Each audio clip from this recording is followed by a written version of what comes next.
In the blazing sands of ancient Mesopotamia, one of Rome's most dominant figures met a death so grotesque, it echoed through history with chilling force. Marcus Licinius Crassus, Rome's wealthiest citizen, had spent his life amassing unimaginable fortune through exploitation, only to learn a cruel truth: greed, when pursued without limit, often becomes the hand of one's own destruction. This is the account of how gold, the very emblem of his status and power, was ultimately used as the tool of his gruesome execution. The year was 53 BCE. Rome, ravenous for new territories and glory, surged ahead in its quest for dominance. At the helm of its power stood an uneasy alliance of three men, the first triumvirate, made up of Gnaeus Pompeius Magnus, Pompey the Great, Julius Caesar, and Marcus Crassus. While Pompey and Caesar secured their legacies with military conquests and battlefield heroics, Crassus remained overshadowed. Though his political clout was significant, it had been bought, not earned in combat.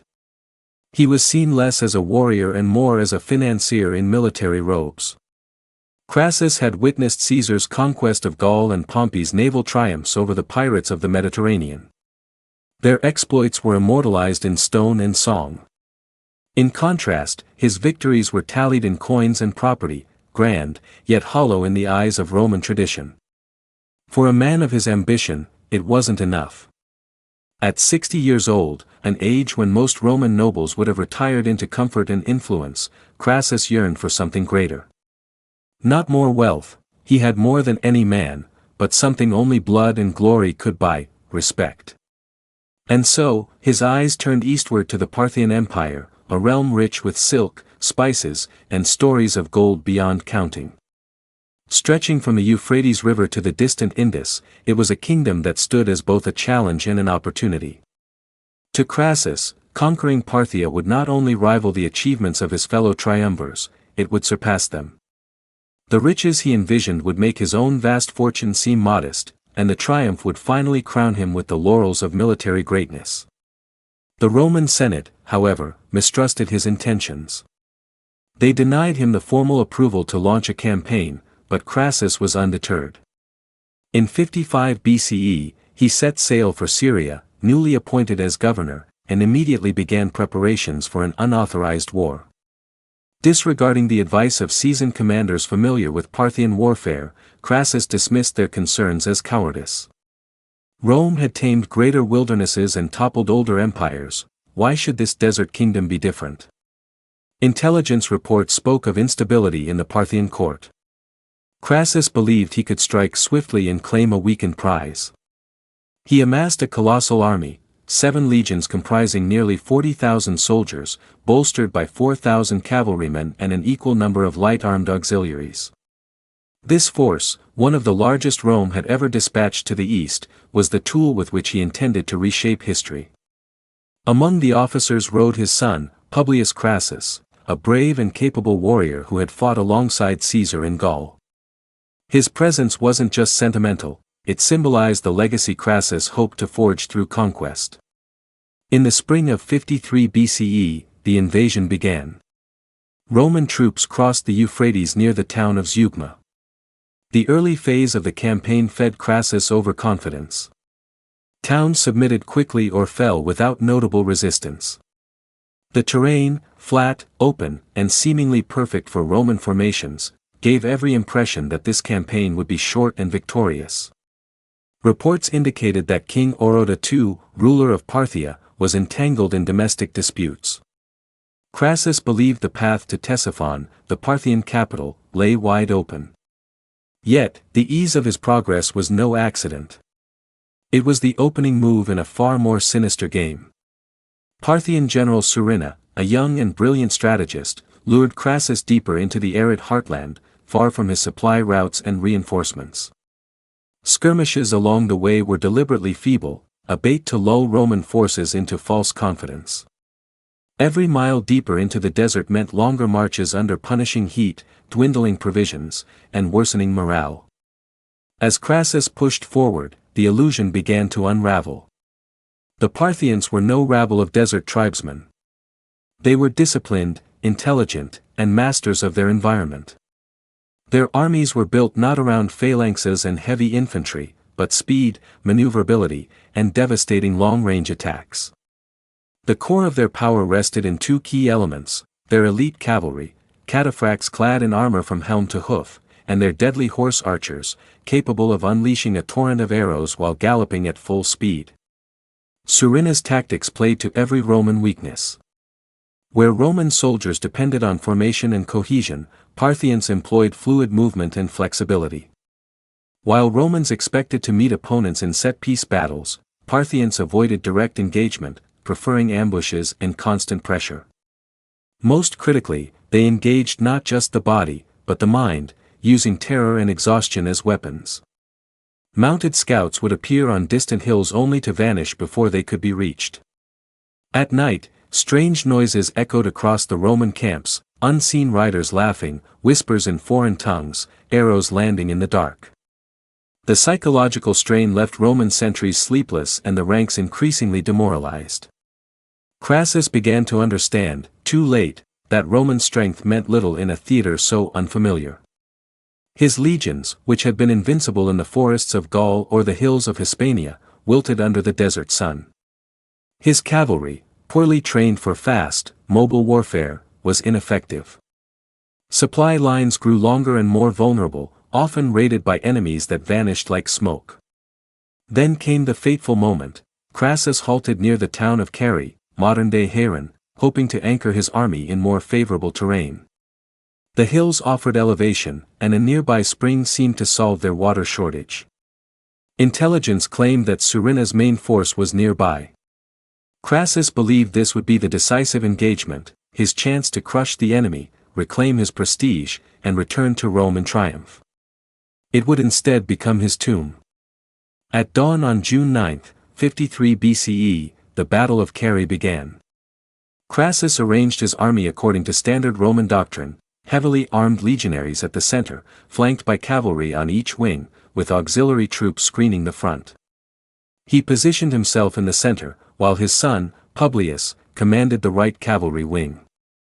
The sight was one of awe, a disciplined machine of war, glinting under the Mesopotamian sun, each formation practiced and rigid, as though invincibility itself had been forged into their ranks. But what appeared before them was unlike any army they had ever encountered. Surina's forces didn't form traditional battle lines. Instead, they moved like a vast, living wave across the plain, thousands of cavalry, organized with terrifying efficiency. In the middle stood the cataphracts, heavily armored horsemen sheathed in gleaming metal. Around them flowed the true terror of the Parthian arsenal, a seemingly endless number of horse archers, darting in constant motion, surrounding the Roman lines like wolves circling wounded prey. The battle commenced with a thunderous barrage. Arrows, fired with unnerving precision, blanketed the Roman position. These weren't scattered volleys, they were relentless, endless streams of death. Unlike Rome's past foes, the Parthians never ran out of ammunition. Behind their lines followed camels loaded with fresh bundles of arrows, ensuring a never-ending supply of projectiles. Roman shields, forged to deflect spears and withstand swords, were woefully inadequate against the high-velocity arrows. Each volley chipped away at Roman morale and manpower. Men died standing, without ever seeing their attacker. Discipline began to fray as confusion spread through the ranks. Amid this chaos, Publius, young, bold, and eager to prove his worth, made a critical error. Believing he had found an opening in the Parthian formation, he led a cavalry charge against their center. What he failed to see was that this, too, was part of Surina's design. The cataphracts absorbed the charge with brutal force, while the horse archers encircled Publius' forces. Trapped and isolated, Roman riders were picked off one by one. Desperate and outnumbered, Publius fought to the last. When the dust settled, his body was among the slain, hacked down in full view of his men. But Surina wasn't finished. In a display of calculated psychological warfare, the Parthians severed Publius' head and impaled it on a spear. They paraded it before the Roman lines, ensuring that Crassus himself would see his son's lifeless face swaying in the desert wind. The effect was devastating. Crassus, once a man of iron ambition, was shattered. His grief overwhelmed his authority. Orders became muddled. Strategy dissolved into hesitation. The Roman soldiers, demoralized by losses, heat, and the surreal horror of the battlefield, began to break down. Attempts to rally were met with renewed Parthian attacks. The sky seemed to rain arrows without pause. Every Roman countercharge was met with retreating horse archers, who would turn in full gallop to loose more arrows before vanishing again. It was like fighting ghosts. The proud army that had crossed the Euphrates with such confidence now found itself trapped, surrounded, and exhausted. As night fell, Crassus ordered a retreat to the city of Carrhae. He hoped the cover of darkness and urban terrain would blunt the Parthian cavalry's dominance. But the withdrawal was chaotic. Tired, dehydrated soldiers dropped their weapons to flee faster. Entire units collapsed from heat stroke or panic. Thousands perished during the night, slain by pursuing enemies or left behind by their comrades. By sunrise, only a fragmented remnant of the once mighty Roman army staggered into Carrhae. Their standards were lost, their formation in ruins. Crassus himself was nearly catatonic with grief. He had come to the east in search of glory. What he had found was an abyss. And yet, Surina extended an offer. Rather than immediately assault Carrhae, he proposed a meeting under truce. A diplomatic parley between commanders, to discuss terms of withdrawal. To Crassus, this seemed like a lifeline, perhaps a chance to save the rest of his men and return to Rome with at least a sliver of honor intact. His officers warned him not to trust the offer, suspecting it was a trap. But Crassus, desperate and broken, ignored them. The meeting took place on open ground between the two camps. Crassus, accompanied by a small guard, approached Surina's retinue. What occurred next is still debated. Some claim the talks broke down and scuffles ensued. Others insist it was a premeditated betrayal. Either way, the outcome was the same. The Roman party was overwhelmed. Crassus was taken prisoner. The richest man in Rome, once too powerful to defy, now stood bound before the general who had decimated his army and killed his son.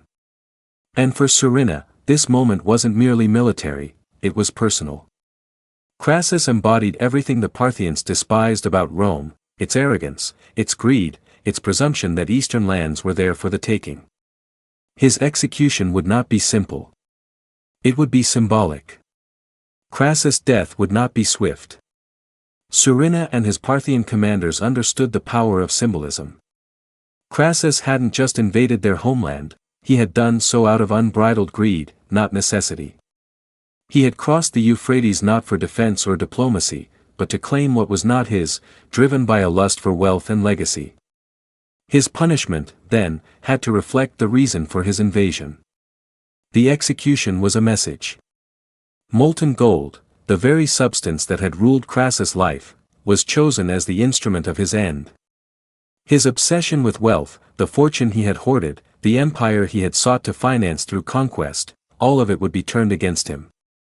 Before a crowd of Parthian nobles and captured Roman soldiers, Crassus was dragged forward. Bound and forced to his knees, he was held in place while Parthian smiths prepared a crucible of molten gold, heated until it became a glowing, viscous liquid. The temperature reached over 1,900 degrees Fahrenheit, hot enough to burn through flesh, bone, and soul. As soldiers forced his mouth open, no last words were allowed. No plea. No defiance. The gold was poured slowly, deliberately, down his throat and into his body. The pain was beyond comprehension. His internal organs, seared from within, gave out in a matter of seconds. But the Parthians were not only interested in pain, they were staging a performance, a grotesque morality tale. To the Parthians, and soon to all of Rome, the message was unmistakable: this is what happens to those who value gold above honor, conquest above justice, and ambition above humanity. Crassus' death was more than execution, it was transformation. The very object of his life's pursuit became his destruction. The man who once counted his wealth in silver mines and estates now had molten treasure silencing his every breath. The same mouth that had boasted of triumph, that had dictated financial empires and plotted military glory, now overflowed with the currency of his own demise. His body collapsed, still smoldering, before an audience both horrified and awestruck. But the spectacle was not yet over. Crassus' severed head was sent to King Oroda II at the Parthian capital, where it was used as a stage prop in a play, the Bacchae by Euripides. In this classic Greek tragedy, a proud king defies a god and is destroyed, his head held aloft as a warning to all mortals who overreach. The irony was devastating. Roman audiences in Carrhae, forced to watch, saw their former leader reduced to a grotesque theatrical metaphor. The conqueror had become the conquered, the general reduced to a cautionary tale. Back in Rome, the shockwaves were immediate and profound. News of the defeat and Crassus' manner of death arrived like thunder. Rome had lost not only 1/3 of its ruling triumvirate but suffered its most humiliating defeat since the time of Hannibal. The myth of Roman invincibility, nurtured for centuries, lay shattered in the dust of the Mesopotamian plains. The Senate was in disarray. Citizens were outraged, fearful, and humiliated. For the Roman elite, it was a stark realization that the East was not theirs to dominate. Crassus' death symbolized the limits of Roman arrogance, and the vulnerability of even the greatest empire. The political fallout was just as brutal. With Crassus gone, the fragile balance between Pompey and Caesar collapsed. Without Crassus' immense wealth and moderating influence, the two surviving members of the triumvirate turned on each other. Their alliance dissolved into rivalry, and rivalry spiraled into civil war, a war that would end the Roman Republic itself. Ironically, in seeking to preserve balance and carve out his own military legacy, Crassus had ignited the chain of events that would destroy the very system he had sought to preserve. But the Parthians weren't done delivering messages. They treated many Roman prisoners with surprising leniency. Survivors of the battle were not slaughtered but resettled, spread throughout the Parthian Empire, often in isolated communities. Some were allowed to live in peace, even granted land. The contrast was striking. The soldiers who had followed orders were spared, while the man who had ordered war was brutally silenced. In doing so, the Parthians framed themselves not as barbarians, but as defenders of civilization against Roman excess. They were capable of mercy when it suited them, and of brutality when it sent a necessary message. Crassus' death didn't fade from memory, it became legend. Writers, poets, and philosophers seized upon the molten gold image as a metaphor for greed's ultimate punishment.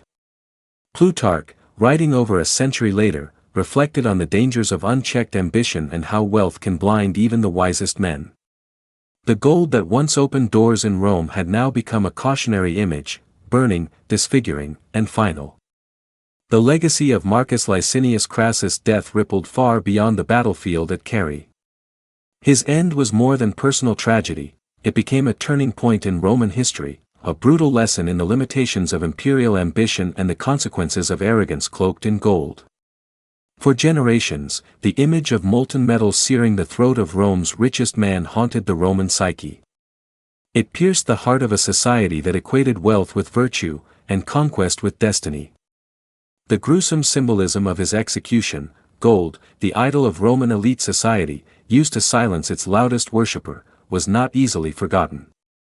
It echoed through the streets of Rome and into the Senate chambers like a ghostly whisper of failure wrapped in gold. Rome was forced to reckon with its vulnerability. Crassus had led one of the most sophisticated armies the Republic had ever assembled, equipped with superior weapons, engineering skill, and battlefield experience. Yet they had been broken not by sheer numbers, but by strategy, terrain, and patience. The Parthians had exposed the blind spots in Roman military doctrine, a heavy dependence on infantry formations, an overconfidence in engineering solutions, and a disregard for the adaptability and fluidity of nomadic warfare. What Carrhae proved was chilling: Rome was not invincible. The defeat initiated a slow but meaningful shift in how Roman commanders approached campaigns in the East. No longer could Parthian cavalry be underestimated. Military manuals were updated, and future generals studied the Battle of Carrhae not as an outlier, but as a warning.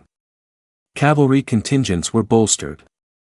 Greater emphasis was placed on logistics, supply protection, and intelligence gathering.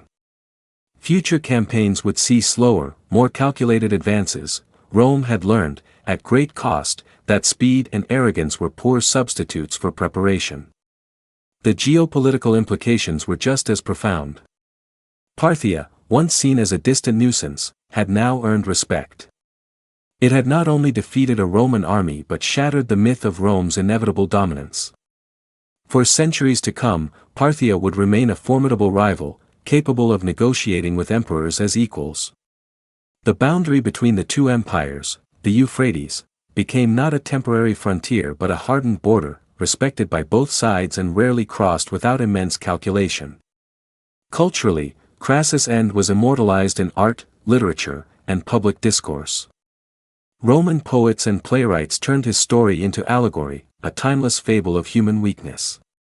He became the embodiment of hubris, the fatal overreach of a man who had everything, but wanted more.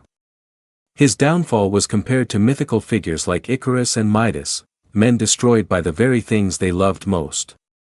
The molten gold that killed Crassus was no longer merely an execution method, it became a metaphor repeated across the empire for centuries. Even within Parthia, Crassus' death held mythic status. His defeat was celebrated in royal courts, his severed head used in dramatic performances to ridicule Roman pride.